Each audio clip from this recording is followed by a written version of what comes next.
सम्मेलन के अंतर्गत आदिवासी महिला विमर्श जैसे अत्यंत महत्वपूर्ण विषय पर अपने विचार रखने का अवसर मिलना मेरे लिए केवल एक भाषण नहीं बल्कि मेरी मिट्टी, मेरी माँ और मेरी पहचान की आवाज है।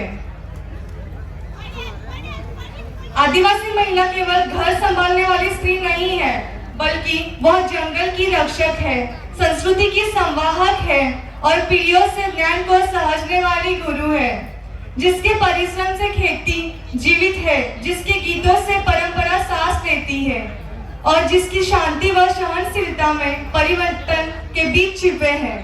वही है आदिवासी महिला। आज का यह विमर्श शिकायत के लिए नहीं है, बल्कि पहचान, सम्मान और सामर्थ्य और न्याय के लिए है। यह हमारी स्त्रियों के संघर्ष, सामर्थ्य और स्वाभिमान की अभिव्यक्ति है। तो मैं आज आप सभी के सामने आदिवासी महिलाओं के अधिकार, संघर्ष और सशक्तिकरण इस अत्यंत महत्वपूर्ण विषय पर अपने विचार प्रस्तुत करने जा रही हूँ। आदिवासी महिलाएं हमारे समाज की रीढ़ है। वे जंगल, जमीन, परिवार और संस्कृति की सच्ची रक्षक है। फिर भी उन्हें शिक्षा, स्वास्थ्य, रोजगार और सुरक्षा जैसे मूल अधिकारों के लिए निरंतर संघर्ष करना पड़ता है।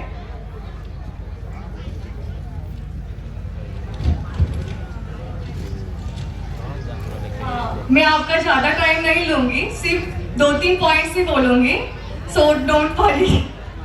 और सबसे पहले मैं भूमि और वन अधिकारों की बात करना चाहूंगी।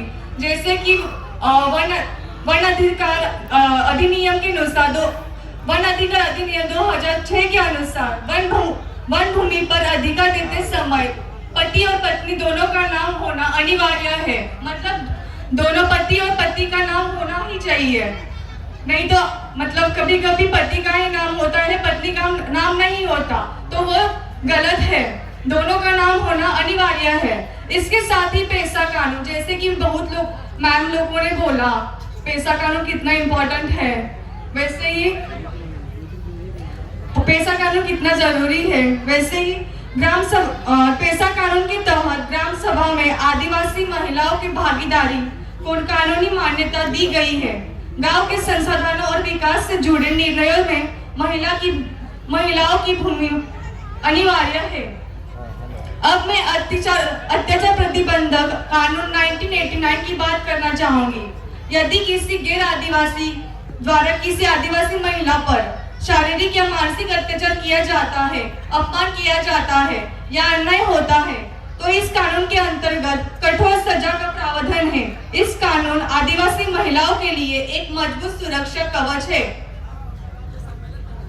आर्थिक और सामाजिक अधिकारों की बात करें तो समान कार्यों के लिए समान वेतन पाने का अधिकार आदिवासी महिलाओं को भी प्राप्त है। इसके अलावा संपत्ति और विरासत में भी अब महिलाओं का कानूनी अधिकार स्पष्ट रूप से मान्य किया गया है। सबसे पहले मैं भूमि और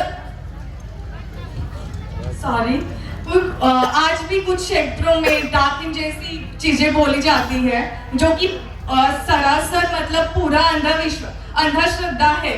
वो भारत सरकार ने जादू टोना विरोधी कानून लगाया है और अन्य नियमों के माध्यम से ऐसे अमानवीय कृत्यों को गंभीर अपराध घोषित किया है। राजनीतिक आरक्षण की बात करें तो भारतीय संविधान के 73 व 74 संशोधन के अनुसार पंचायत राज संस्थाओं में आदिवासी महिलाओं के लिए आरक्षण सुनिश्चित किया गया है। इससे वे सरपंच, सभापति या जिला परिषद सदस्य बनकर नेतृत्व कर सकती है। अब प्रश्न उठता है कि हम क्या कर सकते हैं। तो हम पहले अपने क्षेत्र की महिलाओं को उनके वन अधिकार का ध्यान रखिए और उनके वन अधिकार और अत्याचार विरोधी कानूनों की जानकारी देनी चाहिए। दूसरा, ग्राम सभा की बैठकों में महिलाओं की सक्रिय उपस्थिति और भागीदारी सुनिश्चित करनी चाहिए। और किसी भी अन्याय की स्थिति में राष्ट्रीय अनुसूचित जनजाति आयोग की शिकायत दर्ज करना चाहिए। यही कहना चाहूंगी कि जब आदिवासी महिला सशक्त होगी तभी परिवार, समाज और देश सशक्त होगा। आदिवासी महिलाओं के अधिकार की रक्षा और उनके सशक्तिकरण के लिए रक्षा के लिए कार्य करें। धन्यवाद। उलगुलान जिंदाबाद। जिंदाबाद।